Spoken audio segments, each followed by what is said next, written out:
1516-yilda Yovuz sulton Salim Quddusni mamluklardan oladi. U Quddus aholisiga ko'plab masalalarda, jumladan iqtisodiy islohotlar va qoidalar joriy etishni va'da qiladi. Shu tariqa muqaddas yerlarda qariyb 400 yil davom etgan Usmoniylar hukmronligi boshlanadi.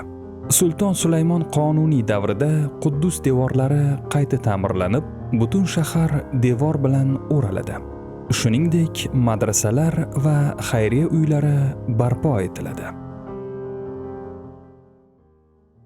Shunday qilib, o'sha kuni egamiz Ibrom bilan ahd qildi va shunday dedi: Sening naslingga Misrdagi daryodan tortib, Buyuk Furot daryosigacha bo'lgan joylarni beraman. Sizlar egangiz Xudoning muqaddas xalqisiz. Egamiz yer yuzidagi barcha xalqlar orasidan sizlarni o'z xalqi, o'z xazinasi qilib tanlab oldi. Egangiz Xudo sizlarning qo'lingizga topshiradigan barcha xalqlarni qirib yuboringlar. Ularga rahm qilmanglar. Bugungi kunda Falastinda bosqinchi kuchlar tomonidan begunoh ayollar va bolalar o'ldirilayotganini ko'rsangiz, hayratlanmang. Chunki bunday ishlar ularning kitoblarida zikr etilgan. Ular bunga ishonishadi va bu ularning o'tmishda ham qilgan ishlaridir. Hozirgi kunda mavjud bo'lgan Tavrot Musa alayhissalom davridan taxminan 700 yil keyin yozilgan. Yahudiy ravinlari tomonidan o'zgartirilgan bu kitobdagi matnlarni ko'rib chiqsak, Isroil o'g'illarining o'zlarini yuqori irq deb hisoblaganliklarini va boshqa xalqlarga nisbatan nafrat hamda adovat bilan munosabatda bo'lganliklarini ko'ramiz. Yahudiylar imkon topishi bilan boshqa xalqlarga nisbatan adolatsizlik qilganliklari bois, ular ko'p hollarda insonlar tomonidan yoqtirilmagan va chetlashtirilgan. Avropaga ko'chib kelgan Yahudiylar nasroniy aholiga ega bo'lgan Avropa davlatlarida kuchli dushmanlikka duch kelishgan. Buning sababi shundaki, Yahudiylar va Masihiylar hanuzgacha Bani Isroilning rejasi ish berib, Iso alayhissalomni o'ldirib, qo'l oyog'idan xochga mixlashganiga ishonadilar. Endi bir o'ylab ko'ring. Siz ishongan payg'ambarni o'ldirgan deb hisoblagan qavmga ana shu dinga e'tiqod qilganingiz uchun nafratlanasiz. Shu sababli dunyoning ko'p joylarida, ayniqsa nasroniy mintaqalarda Yahudiylarga nisbatan doimiy nafrat mavjud bo'lgan. Natijada ular nasroniylar tufayli ko'plab azob-uqubatlarga duch kelishgan. Shu sababli Yahudiylar insonlar bir-birini taniydigan kichik qishloqlarga emas, balki tanib qolinish xavfi kam bo'lgan aholi gavjum yirik shaharlarga ko'chib borishgan. Yevropalik nasroniylar muhojir yahudiylarga davlat ishlarini berishmagan va ularni harbiy xizmatga chaqirishga ham qat'iyan ruxsat etishmagan. Yahudiylarga asosan ilm-fan va savdo-tijorat sohalarida ishlash imkoniyati qolgandi. Bosim ostida bo'lgani uchun ular dastlab faqat eski-tuski narsalar bilan shug'ullanishlari mumkin edi va uzoq vaqt qashshoqlikda yashashgan. Vaqt o'tishi bilan nasroniylar din va tarixdan uzoqlashdilar. Yahudiylarga bo'lgan dushmanlik asta-sekin kamayib, unutildi. Shu imkoniyatdan foydalangan yahudiy savdogarlar avval eski-tuski narsalar sotuvchilardan antikvar sotuvchilarga, keyin zargarlik buyumlari va oltin savdosiga o'tdilar. Ba'zilari ilm-fan sohasida ham jiddiy yutuqlarga erishdi. O'qib, o'z ustida ishladilar.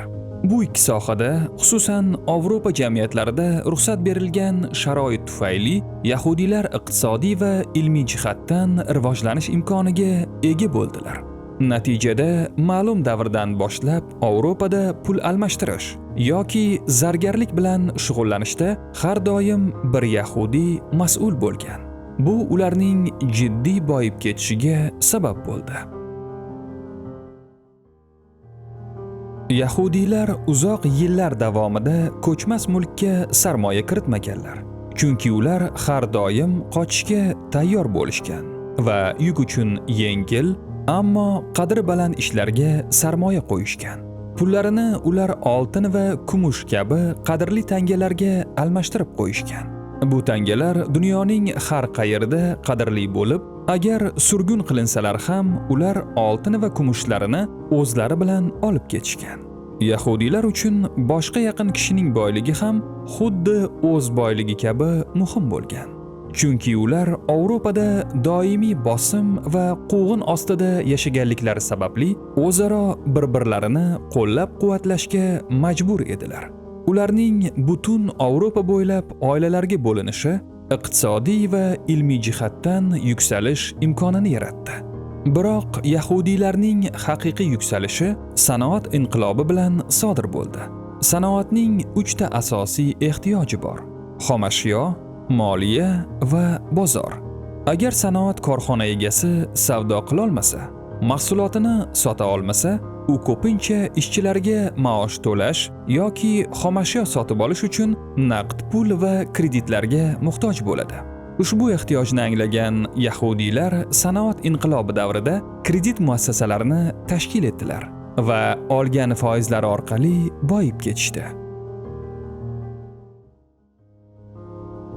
Aslida sudxo'rlik, ya'ni foiz olish nasroniylik dinida ham taqiqlangan.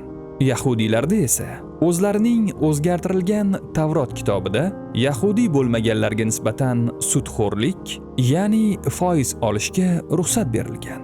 Yahudiylarning qonunlar va chiqish, ya'ni o'zgartirilgan Tavrot kitobida shunday yozilgan: Isroil xalqidan bo'lgan birodaringizga kumushni, nonni yoki har qanday boshqa narsani qarzga berganingizda foiz talab qilmanglar.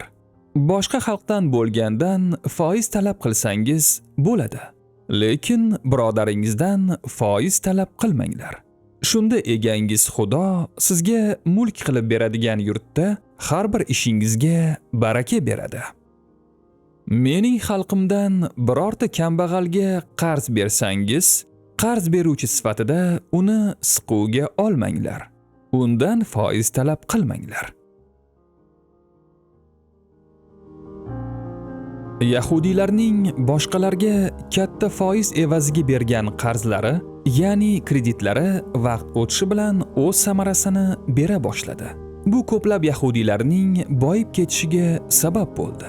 Yillar davomida ular shunchalik boyib ketdiki, hatto davlatlarga ham qarz berish imkoniyatiga ega bo'ldilar. Boyliklarini yashirish va odamlarning husumatini jalb qilmaslik uchun ular birjadan foydalana boshladilar. Shu tariqa dunyodagi eng boy odamlardan biriga aylangan yahudiylarning mol-mulki ko'pchilikka ma'lum bo'lmagan. Xo'sh, yahudiylar Quddusdan nimani xohlashadi? Garchi ular juda boy bo'lsalar ham, nega ular o'sha yerda davlat barpo qilmoqchi? Biz bilmagan biror narsa bormi? Biz bu mavzuda ko'pchilik bilmaydigan yoki tushunmaydigan jihatlar haqida so'zlab beramiz. Yahudiylar o'z kitoblari va diniga juda sodiq xalqdir. Ularning Quddusga bo'lgan talablari aslida ular uchun utopiya bo'lib, Rum davridan keyin tarqalgan yahudiylar boshqa xalqlar tomonidan juda ko'p ezilgan, quvg'in qilingan va ta'qib ostida yashaganlar. Ularning zulmga uchraganligi mazlum bo'lgani uchun emas, balki qayerga borsalar ham buzg'unchilik qilishlaridir.